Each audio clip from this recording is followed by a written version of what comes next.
자, 안녕하세요. 시작하겠습니다. 오늘은 내부 사용자 디바이스 관해서 얘기를 할 거고요. 이제 내부 사용자 디바이스 하면은 이제 미쓰비시 Q 시리즈 기준으로 얘기를 해볼게요. Q 같은 경우에는 뭐 여러 가지가 있죠. X, Y, L, R, D, 뭐 W, B, S, B, 뭐 S, W, 뭐 C, T 되게 많아요. 뭐 근데 이걸 다 설명하진 않고요. 오늘은 이제 이 중에서 가장 메이저하게 자주 사용되는 디바이스에 대해서 얘기를 할 거예요. 디바이스 얘기를 하기 전에 먼저 앞서서 얘기할 게 우리가 그 Q 시리즈 기준입니다. 뭐 이제 R이나 뭐 다른 타사로 가면 당연히 얘기가 달라지겠죠. CPU 모듈 중에 베이직 모듈이 있고요. 그 다음에 하이 퍼포먼스라는 게 있어요. 생략할게요. 그리고 프로세스 CPU라는 게 있고, 그 다음에 이중화죠. 이중화. 이게 레디던트 CPU라고 하죠. 레디던트. 그 다음에 유니버설 모델이 있어요. 쓸게요. 그냥 한글로 쓰겠습니다. 유니버설 모델이 있어요. 베이직 같은 경우에는 요즘은 거의 안 쓰죠. Q00, Q01이고, 하이 퍼포먼스는 Q02H나 Q06H. 이렇게 H가 붙은 거 하이 퍼포먼스라고 하죠. 그리고 프로세스 CPU는 Q, 예를 들면 06PH 이렇게 되어 있고요. 이중화는 PRH겠죠. 그리고 유니버셜 같은 경우에는 우리가 뭐가 있냐면은 그 유니버셜은 맨날 Q03UDH가 있고 UDEH가 있고요. 그 다음에 UDV가 있어요. 보면 이것들이 제일 많이 사용됐죠. 유니버셜 CPU가. 그래서 유니버설 CPU를 항상 UDH, UDEH, UDV 그래서 많이 사용을 하고 있습니다. 그래서 이제 웬만한 설명들은 거의 유니버설 기준으로 하니까 유니버설 기준으로 생각을 해주시면 되고요. 뭐 프로세스나 이중화, 뭐 하이퍼포먼스 같이 특이한 경우에는 따로 말씀을 드리도록 하겠습니다. 잠시만요. 내용 지울게요.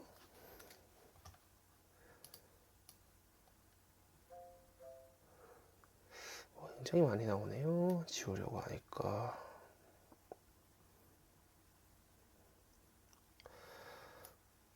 네. 내부 상자 디바이스는 이제 용량은 어떻게 시기 만족하게끔 쓰라고 되어 있긴 한데 이건 어디까지나 QCPU니까 그냥 뭐 참조만 하시고요. 그 다음에 용량 선정 방법이죠. 그래서 이제 비트가 16포인트는 1워드고 그러니까 T나 SC는 16포인트니까 18워드가 먹을 테고 뭐 워드는 DW, SW 16포인트 하니까 당연히 16워드를 먹겠죠. 포인트마다 한 개의 그 데이터를 가지고 있다 정도 보시면 되고요. 그러니까 그래서 비트가 16포인트면 그게 1워드고 T나 ST, C가 16포인트면 18워드. 약간 계산식이 특이하죠. 그리고 DW, SW가 16포인트면 말 그대로 16워드. 그러니까 이거 한 포인트당 1워드, 한 포인트당 1비트를 계산하고 있다고 생각하시면 돼요. 뭐 그렇게 하긴 하는데 사실 뭐 요즘은 이렇게 PLC 파라미터에서 디바이스 쪽 들어가시면은 다 맞게끔 설정을 할 수가 있으니까 확인해 보시면 되시고요. 그래서 디바이스 종류 중에 가장 많이 쓰는 것들입니다. 첫 번째가 있죠. 입력. 외부 기기에서 CPU 모듈의 지령이나 데이터를 보내기 위한 X, Y인데 우리가 보통 입력, 출력으로 많이 쓰죠. 왜냐면은 이 X, Y를 인풋, 아웃풋으로 많이 연결해서 보통 X는 입력, Y는 출력이라고 하는데 이제 잠시만요. 네. 우리가 X는 입력, Y는 출력이라고 많이 하는데 사실은 이게 그 입출력 어드레스죠. XY 어드레스라고 얘기를 하는데 이거는 모듈에 직접적으로 연관이 있어요. 인텔리전트 펑션 모듈에. 근데 지금으로 얘기하기 너무 내용이 많아지니까 추후에 다시 한번 설명을 드리겠습니다. 그리고 M 같은 경우는 우리가 이제 인터널 릴레이, 내부 릴레이라 그래가지고 CPU 모듈 내부에서 사용하는 보조 릴레이입니다. 그러니까 전원을 껐다 키거나 리셋하거나 레치 클리어 뭐 이런 거 하면 다 오프가 돼요. 중요한 거는 이거는 이제 정전 유지 불가능이라고 써 있잖아요. 이게 뭐예요? 레치가 안 된다는 거죠. 레치가 되지 않는 모듈입니다. 그 다음에 L, 레치 릴레이라고 그래가지고 이제 이 릴레이 같은 경우에는 흔히 말하는 레치 릴레이예요. 그러니까 전원이 꺼져도 해당 상태를 유지를 하고 있어요. 그래서 PLC 디바이스 설정에서 보시면은 이제 보시면 레치 2로 설정된 릴레이는 리모트 레치 클레이드 실행 불가 라고 써 있잖아요. 보시면은 L 레치 릴레이 같은 경우에는 레치 2번이 있습니다. 스타트 엔드가. 이런 경우에는 리모트 레치 클리어로도 실행이 오프가 불가능한 거예요. 가장 큰 주의점은 스캔 타임이 증가를 하니까 이제 고연산 프로그램에서는 웬만하면 피하는 게 낫죠. 스캔 타임이 결국엔 증가하게 되는 거니까요.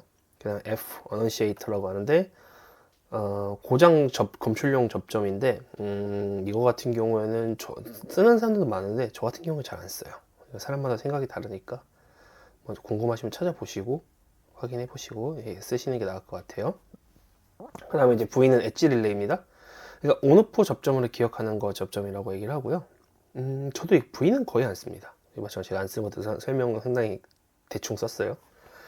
B는 링크 릴레이 비트인데 이제 멜스넷 H나 네트워크 모드 등에서 CPU에서 리프레시하거나 데이터를 뭐 이렇게 링크 릴레이로 리프레시하는 경우에 사용하는 모듈이죠. CPU 릴레이죠. 링크 릴레이가 링크 리프레시에서 왔다 갔다 주거니 받거니 하는 용도로 많이 사용을 합니다. 그래서 V 엣지 릴레이 같은 경우에 접점 온오프 정보를 기억하는 걸로 내가 쓰고자 하는 위치 이 끝에다가 작성을 할 수가 있어요. 그래서 엣지 릴레이를 실제로 어떻게 사용을 하느냐 할 때 여기 포문인데 포문 내에서 이 한 번씩 쓰기 위한 엣지 릴레이로 라이징 엣지죠.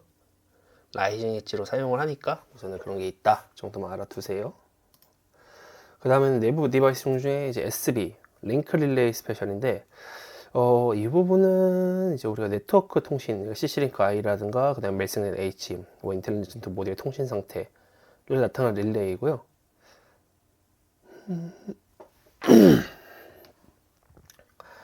그래서 SB라는 릴레이는 보통 이제 링크 릴레이가 스페셜로 따로 잡혀 있어요. 그러니까 이런 경우에는 그 해당 모듈, 예를 들어서 뭐 CC링크 모듈, 뭐 그 다음에 이더넷 모듈. 매뉴얼에 보면은 이 링크 릴레이를 어떻게 써야 된다는 굉장히 자세하게 사용이 돼 있으니까 우선은 그 모듈의 어떠한 특수 릴레이다 하는 용도로만 생각을 해두세요. 자, 다음으로 타이머입니다. 타이머는 우리 많이 쓰죠. 코일이 온 되면은 계측 시작하고 잠시만요. 타이머 온 되면은 계측을 시작하고 현재 값과 설정 값이 동일하면은 접점 컨택트가 켜지는 거죠. 덧셈식이에요. 종류는 저속 고속이 있고요. 적산에도 저속 고속이 있고 사용할 때는 out T형 K50 이러면 저속, out HT형 K50 고속, 그 다음에 out ST형 HST형 이러면 적산 카운터로 씁니다. 그래서 저속 타이머 같은 경우에는 계측을 시작할 때 계측 시작 단위는 1에서 1000ms에서 코일 온시 계측을 시작하고요. 여기 지금 제가 마우스 포인터 가리키고 있는 게 코일이죠. 코일 온시 계측을 시작하고 이제 타임이 꽉 차면은 접점이 온됩니다. 그래서 보시면 X형이 살면 동시는 아니죠. X형이 사는 걸 확인하고 T형 코일이 살고 1초가 지난 다음에 T형 접점. 그러니까 여기 보시면은 이런 식으로 되어 있겠죠. 그래서 보여드릴게요. X형, T형 K10, 그 다음에 T형 M형. 이런 형태로 나오겠죠. X형이 살면은 T형 코일이 살고 1초 뒤에 T형 접점이 붙어서 M0이 살아날 거예요. 그렇게 사용을 하고 있는 이제 타이머고요. 딜레이를 주거나 뭐 온타임 딜레이라도 오프타임 딜레이라고 하고 그것 많이 쓰죠. 그리고 고속 타이머입니다. 이제 캐치 단위 보면은 베이직 하이 퍼포먼스 프로세스 레디던트에서는 0.1에서 100ms 단위고 유니버설은 0.01에서 100ms 단위예요. 지정을 할 수가 있는데 이거 어디서 지정하냐면은 이 PLC 파라미터에서 보시면은 PLC 시스템이 있어요. 여기 보시면 타이머 리밋 세팅이 있죠. 로우 스피드는 100ms, 그 다음에 하이 스피드는 10ms예요. 그래서 100ms 타이머면 제가 고속 타이머를 했잖아요. 그러니까 100ms니까 12 차면 뭐가 되겠어요? 1초가 되겠죠? 근데 제가 고속 타이머, 이건 저속이고요. 고속 타이머에서 예를 들어서 자 이렇게 고속 타이머를 만들면은 T0이 아까만 해도 1초였는데 고속 타이머니까 0.1초가 되겠죠? 네. 로우 스피드, 하이 스피드.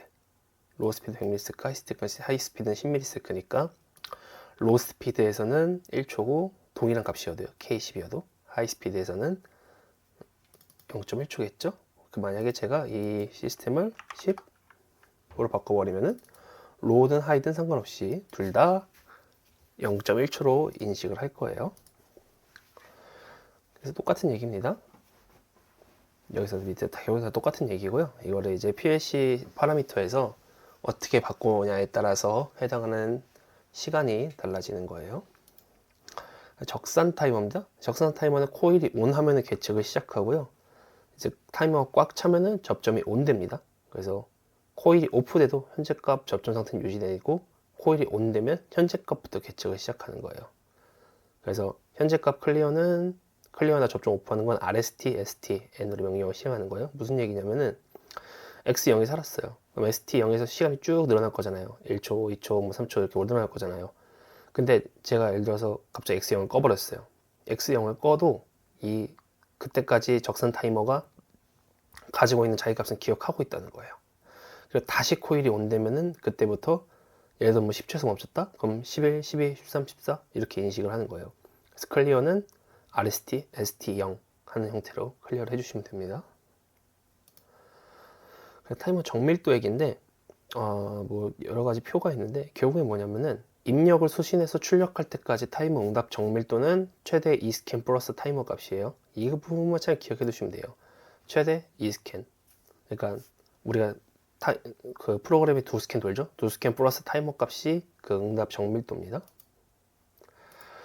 이 부분이 왜 중요하냐면은 이제 얘기를 드려보면은 이런 경우가 있어요. 이거 제가 프로그램을 보여드릴게요. 자,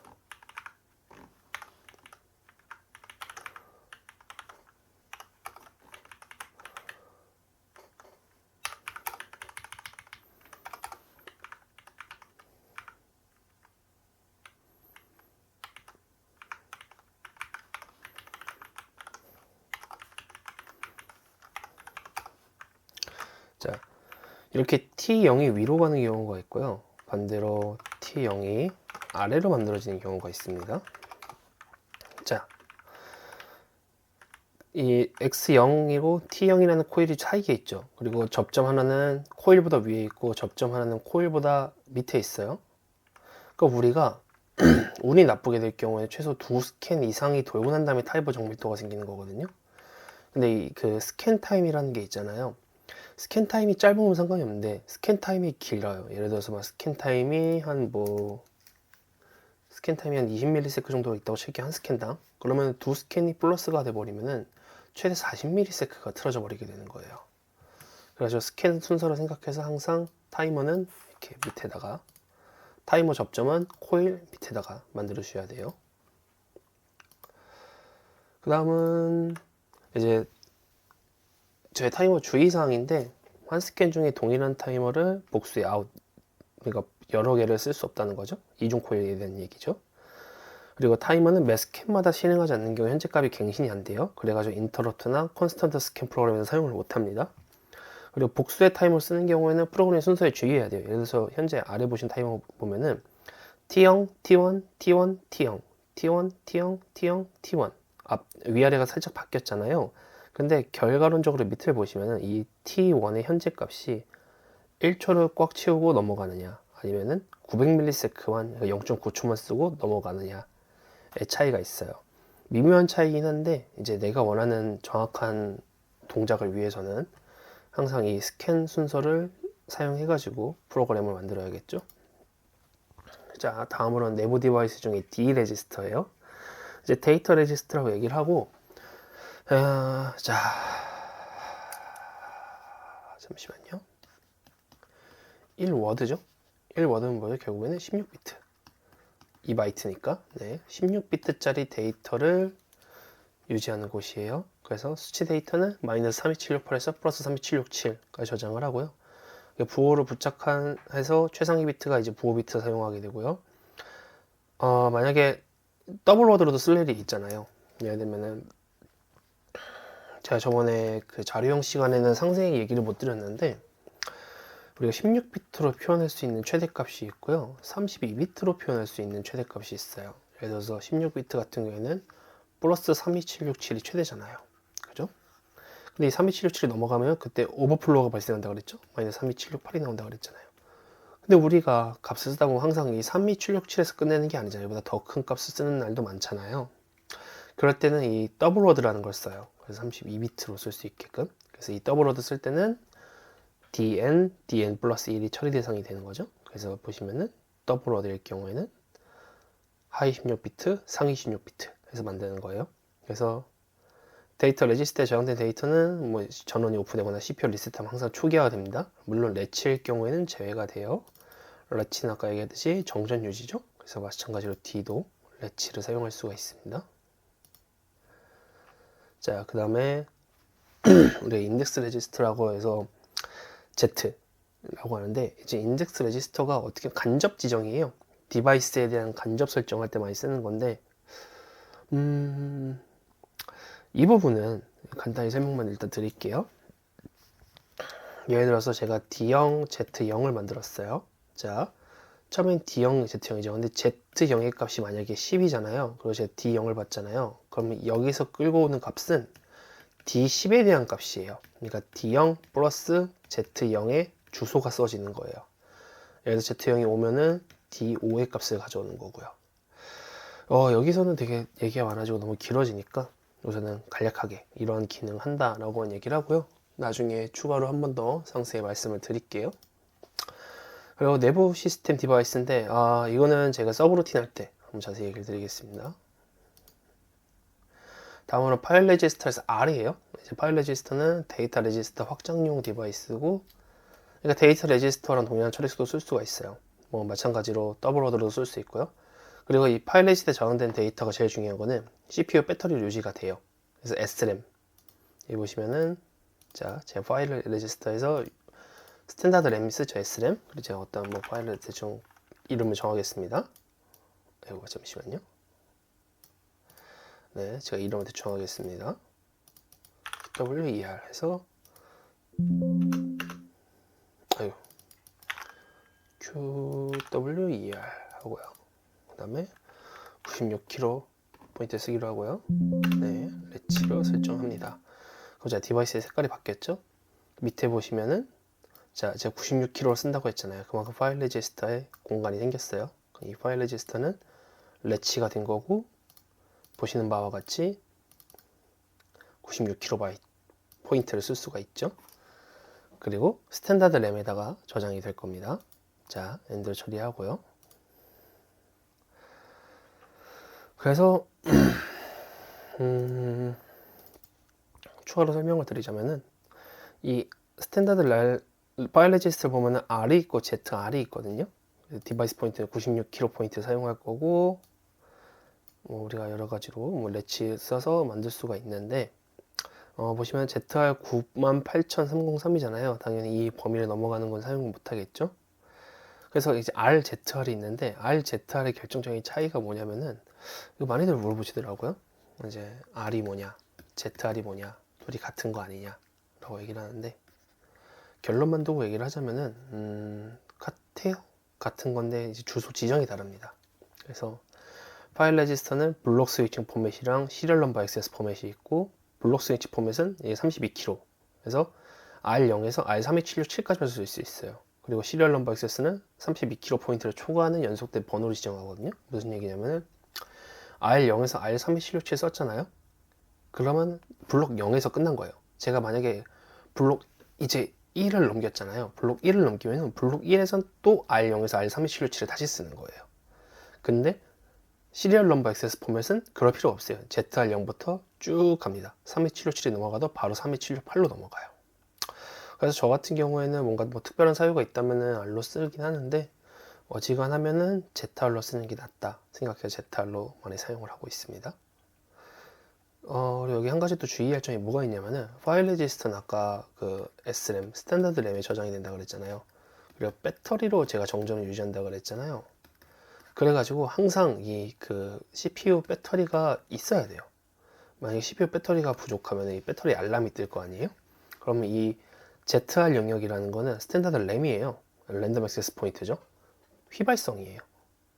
배터리가 없으면 날아갑니다. 그러니까 항상 배터리를 꼭 채워 넣어주세요. 만약에 알람이 뜨면 항상 배터리 교체해 주시고요. 그래서 파일 레지스터 용량은 각 CPU마다 정해져 있는 크기가 있습니다.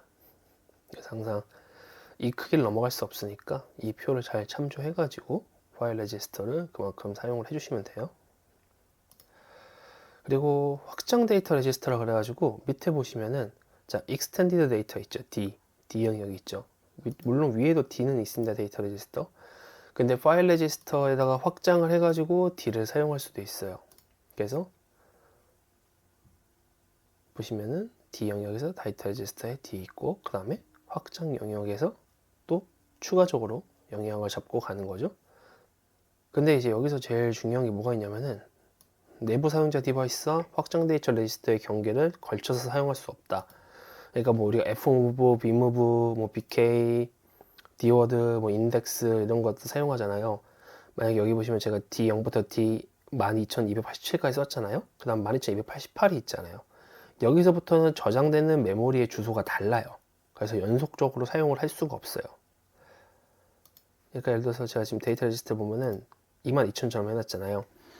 22kg죠? 22kg로 넘어가는 순간부터는 잠깐만요. 자, 이렇게 바꿨다고 생각을 해볼게요. 자,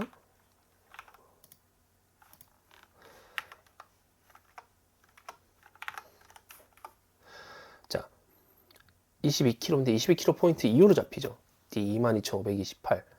그러면 이 데이터 레지스터에 쓰는 주소와 이 D22528에 시작하는 주소가 같이 쓸 수가 없어요. 무슨 얘기냐면은 제가 22kg로 포인트 쓰잖아요. 그러면 실제로 끝나는 숫자가 22527이거든요. 근데 만약에 제가 dmove 22527을 하잖아요. 그럼 이 22528이랑 같이 겹치게 되잖아요. 이런 경우에는 사용을 할 수가 없습니다. 그래서 항상 확장 레지스터 쓰실 땐 차라리 이 데이터 레지스터를 0으로 만들어 버리고 확장 레지스터를 따로 쓰세요. 그게 훨씬 더 안정성 있게 쓸 수 있는 방법입니다. 포인터도 마찬가지 서브루틴 할 때 다시 얘기를 할게요. 그러니까 접점 명령과 결합 명령들이 있는데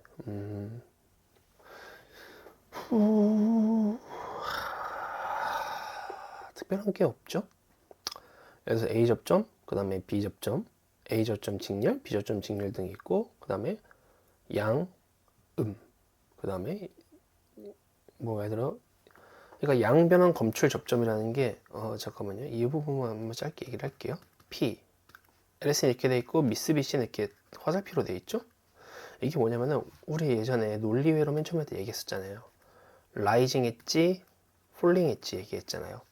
이 라이징 엣지는 이 신호가 사는 그 한순간 딱 한 스캔만 읽어주는 거예요.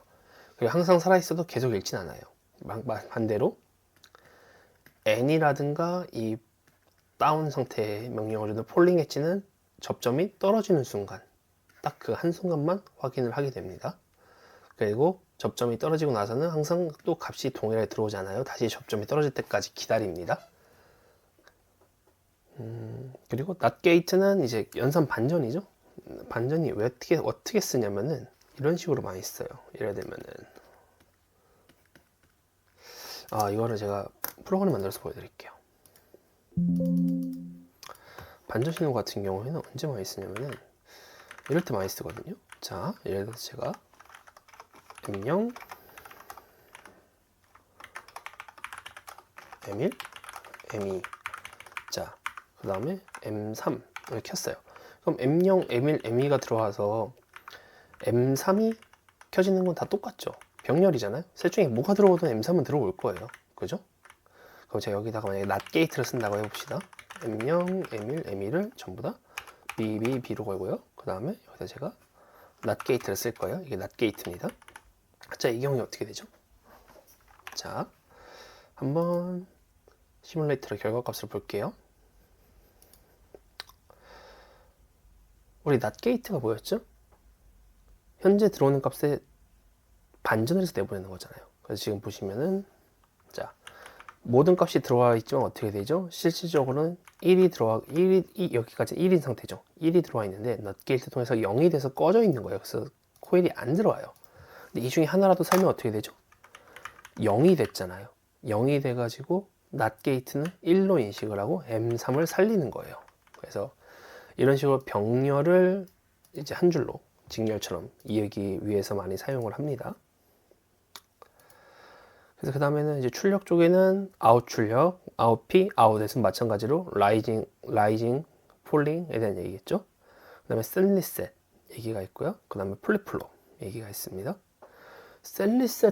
셀리셋이나 플립플롭은 이거는 굉장히 이제 잠시만요. 끌게요.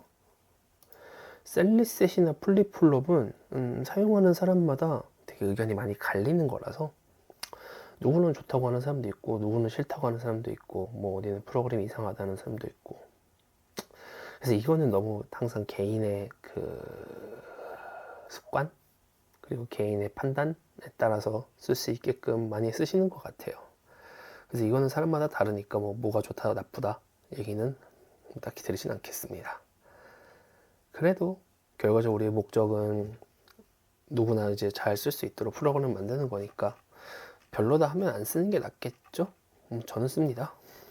그래서 오늘 간단히 말씀드리면은 내부 디바이스의 종류들이 있었고요. 그 다음에 특수 릴레이는 해당 인텔리전트 모듈에서 확인할 수가 있고 타이머는 저속, 고속, 적산, 저속, 고속이 있어서 이 타이머에 따라서 계측 시간이 다르다. 그래서 고속 타이머, 저속 타이머가 있고 해당하는 타이머는 PLC 파라미터에 PLC 시스템에 보시면은 고속, 저속에 대한 시간값을 지정할 수가 있다. 그리고 타이머 정밀도는 E스캔 플러스 타이머 값이니까 항상 이 프로그램 순서에 주의를 해야 된다. 그리고 데이터 레지스터는 1워드랑 더블 워드인 2워드가 있고 1워드로 표현할 수 없는 큰 값을 쓸 때 더블 워드를 쓴다. 그 다음에 R이라는 파일 레지스터가 있는데 이 파일 레지스터는 SRAM이 기억이 되고 배터리랑 주요한 관계를 맺으니까 항상 배터리 확인을 해야 된다. 그리고 R과 Z의 차이는 주소를 블록 단위로 지정하느냐 번호로 지정하느냐에 대한 차이가 있습니다. 그리고 확장 데이터 레지스터는 항상 번호가 이어질 수 없으니 쓸 때 주의해서 사용해야 된다. 그리고 P, N 등의 이 라이징 엣지, 폴링 엣지에 대한 얘기도 간단히 했었습니다. 오늘은 여기까지 할 거고요. 더 궁금하신 사항이 있으면 따로 말씀해 주세요. 고생하셨습니다.